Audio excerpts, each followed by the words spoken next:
તો હું તો માર્ગદર્શન આપીશ. યદા યદા હિ ધર્મસ્ય ગ્લાનિર્ભવતો ભારત અભ્યુત્થાનમ અધર્મસ્ય તદાત્માનમ સૃજામ્યહમ.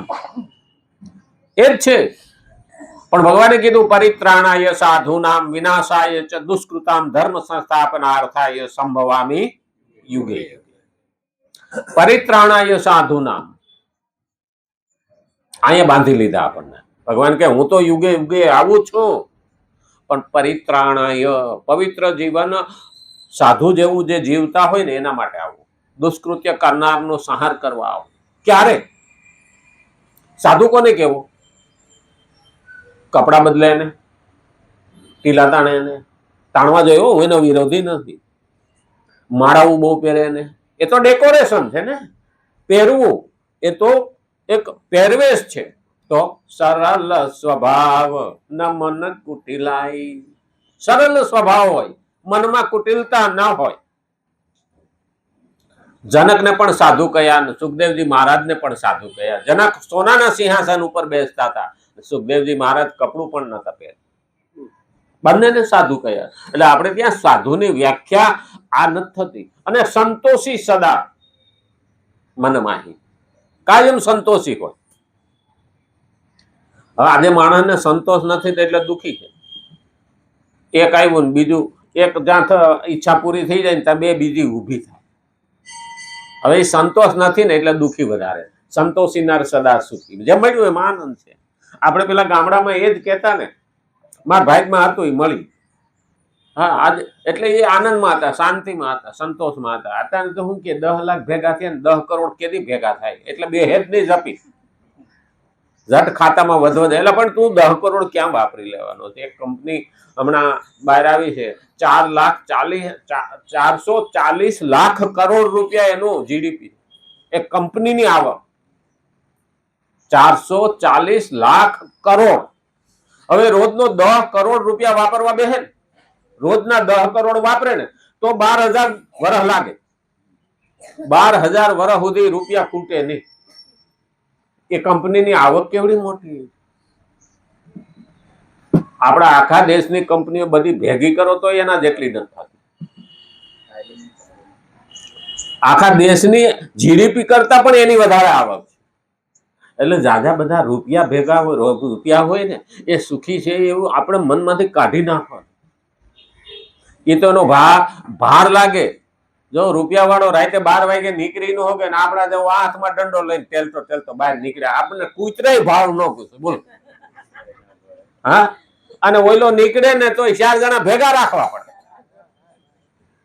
એટલે યાદ રાખવાનું, બહુ મોટા થયા પછી છે ને નીચેથી સંપર્ક તૂટી જાય. એટલે અહીં તો ઉપર હું આ બધાના દર્શન કરી શકું એટલે બેઠો છો ને. ત્યારે એવું ન માનતા કે આ ઊંચા ગયા પછી પાછું આવું થાય. બધાના મોઢા જોઈ શકીએ ને તો આનંદ આવે. શ્રીમદ ભગવદ ગીતા 3જો અધ્યાય અને 14 અને 15મો શ્લોક આપણે જોઈએ છીએ. ભગવાને કીધું છે સઘળા પ્રાણીઓ અન્નથી ઉત્પન્ન થાય, અન્ન વરસાદથી ઉત્પન્ન થાય. પણ આમ નામ આવ્યા જ કરે તો વરસાદથી શું ઉત્પન્ન થાય? થયું હોય એ બળી જાય. અને વરસાદ યજ્ઞથી ઉત્પન્ન થાય, યજ્ઞ કર્મોથી ઉત્પન્ન થાય, અને કર્મો વેદથી ઉત્પન્ન થાય. અને વેદ ભગવાન દ્વારા આપવામાં આવ્યા. અને એ સર્વત વ્યાપી પરમાત્મા યજ્ઞ, કર્તવ્ય અને કર્મમાં સદાય પ્રતિષ્ઠિત છે. સદાય ભગવાન બધે જ છે. આપણે જ્યાં હાથ નાખીએ ને ત્યાં એના મૂળિયા નીકળે. ભગવાન વિના બધું જ શક્ય નથી. ભગવાન વિના થઈ જ ન શકે. કારણ કે આપણે છીએ ને, જ્યાં જ્યાં આપણને એવું લાગ્યું છે ને કે જહ મળે એવું છે, ત્યાં આપણો સિક્કો પેલા મારી દે. એ તો હું હતો એટલે થયું. અને જો બગડ્યું હોય ને તો મયુર હોય તો વાહે વયો જાય. એલામાં હું નહોતો હાજર, નહીતર હું થવા દઉં? આપણે એ મહિના આપણે ભગવાનને એક વાર કરી નાખીએ. અને એટલે કીધું યજ્ઞમાં ત્યાગની જ પ્રધાનતા હોય છે. આહુતિ આપવામાં અન્ન, ઘી વગેરે ચીજોનો ત્યાગ છે. ત્યાગ હોમવું, સમાજ માટે હોમે જવું પડે. પણ કે અમે તો સમાજ માટે બહુ કર્યું, પણ કે જહને બદલે જુદા પડ્યા. અરે પણ સમાજ માટે સેવા કરવાની હતી, એના માટે કરવાનું હતું, જહ લેવાનો નહોતો. જે આશા રાખે છે ને એ જ દુઃખી થાય. મારું કર્તવ્ય હતું, મેં પૂરું કર્યું. દાન કરવામાં વસ્તુનો ત્યાગ છે. દાન કરવા માટે વસ્તુનો ત્યાગ છે. તો કઈ કઈ વસ્તુ? આપણે ઘણું દાન છે. ભૂમિનું દાન છે, અન્નદાન છે, વસ્ત્રદાન છે, ધનદાન છે. કોઈ ધર્મશાળા બંધાવતા, કોઈ તળાવ બનાવતા, કોઈ કુવા ગળાવતા, આ બધા દાન છે. પણ દાન ક્યારે થઈ શકે? જ્યારે પોતા પાસેથી છૂટે તો ને. ચમડી જાય, દમડી ન જાય તો દાન થાય. એક સંન્યાસી તો કાયમ એક શેઠની ત્યાં જાય એટલે કે આગળ વધો, કાયમ જાય એટલે કે આગળ વધો. આપે નહીં થાય. બધાય કીધું એ લોભિયો છે, કશું નહીં આપે. એક વર્ષ સુધી કઈ ન દીધું, એક દી ઉભો તો ને મુઠ્ઠી ભરીને માટી નાખી.